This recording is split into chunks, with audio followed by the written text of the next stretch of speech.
Hello मित्रांनो, आपण आज कपड्याचा छानसा फ्लावर बनवायला शिकूया।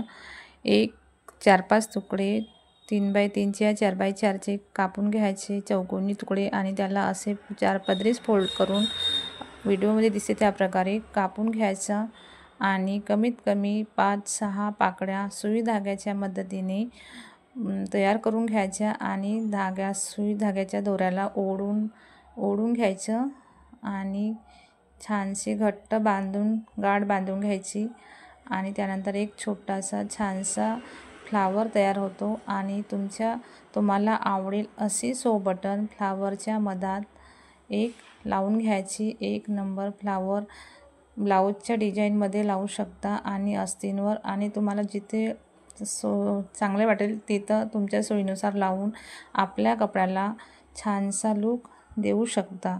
तर तयार झालेला एक छानसा फूल आहे। कसा